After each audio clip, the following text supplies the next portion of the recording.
नमस्कार दोस्तों, आपको सादर जय श्री कृष्णा। आज की इस वीडियो में हम बात करने वाले हैं कि इस वर्ष इंदिरा एकादशी का व्रत कब रखा जाएगा एवं इसका महत्व व व्रत कथा।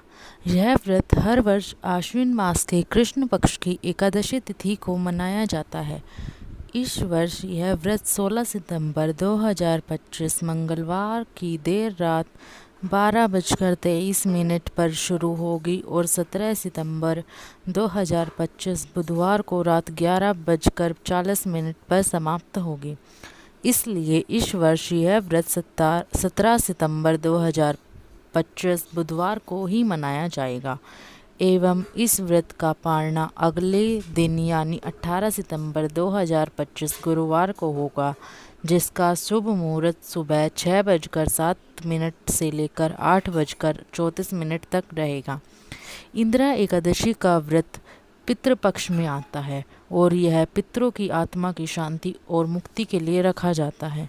इसलिए इस व्रत को श्राद्ध एकादशी भी कहते हैं। इस दिन भगवान विष्णु की पूजा करने से जीवन में सुख समृद्धि आती है। इंदिरा एकादशी की व्रत कथा कुछ इस प्रकार है। एक दिन धर्मराज युधिष्ठिर कहने लगे कि हे भगवान, आश्विन कृष्ण पक्ष की एकादशी का क्या नाम है, इसकी विधि क्या है तथा फल क्या है, सो कृपा करके कहिए।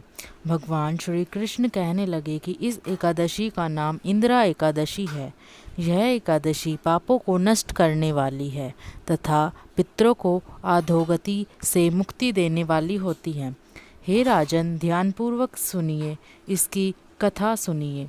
इसके सुनने मात्र से ही वाजपेयी यज्ञ का फल मिलता है।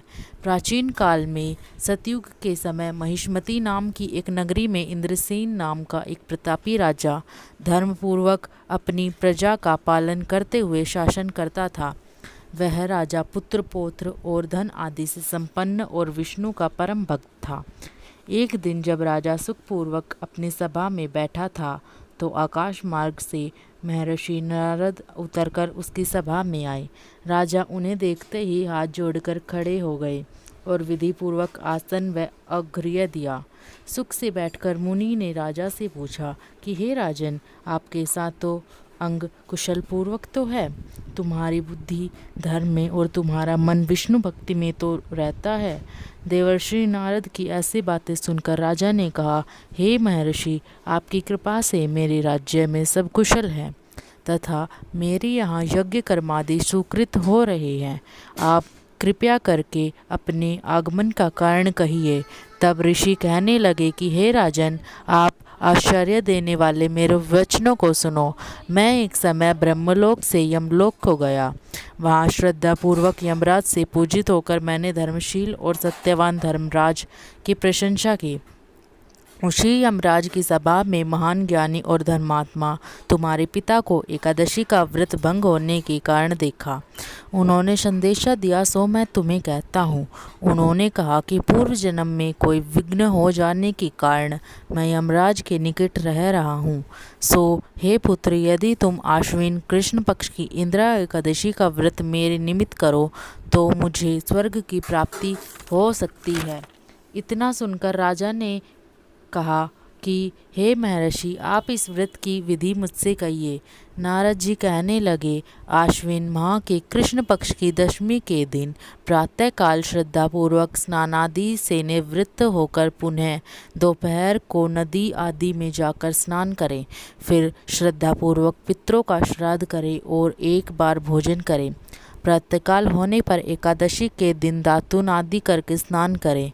फिर व्रत के नियमों को भक्तिपूर्वक ग्रहण करता हुआ प्रतिज्ञा करें कि मैं आज संपूर्ण भोगों को त्याग कर निराहार एकादशी का व्रत करूँगा। हे अच्युत, हे पुंडरीकाक्ष, मैं आपकी शरण में हूँ, आप मेरी रक्षा कीजिए।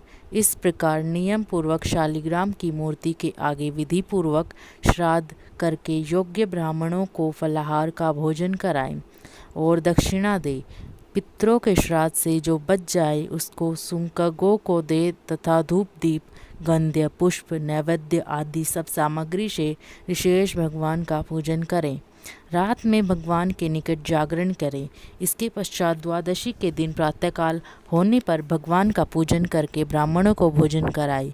भाई, बंधुओं, स्त्री और पुत्र सहित आप भी मौन होकर भोजन करें। नारद जी कहने लगे कि हे राजन, इस विधि से यदि तुम आलस्य रहित होकर इस एकादशी का व्रत करोगे तो तुम्हारे पिता अवश्य ही स्वर्ग लोक को जाएंगे। इतना कहकर नारद जी अंतर्ध्यान हो गए। नारद जी के कथानुसार राजा द्वारा अपने बांधवों तथा दासों सहित व्रत करने में से आकाश से पुष्प वर्षा हुई और उस राजा का पिता गरुड़ पर चढ़कर विष्णु लोक को गया। राजा इंद्रसेन भी एकादशी के व्रत के प्रभाव से निष्कंटक राज्य करके अंत में अपने पुत्र को सिंहासन पर बैठाकर स्वर्ग लोक को चले गए।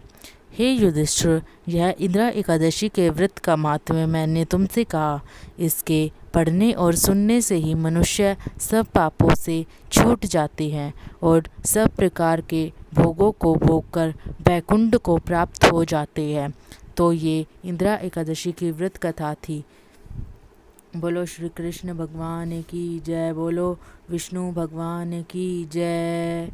अगर आपको हमारी यह वीडियो अच्छी लगी हो तो कृपया आप हमारी इस वीडियो को लाइक, हमारे चैनल को सब्सक्राइब और कमेंट में जय विष्णु भगवान की जय अवश्य लिखें।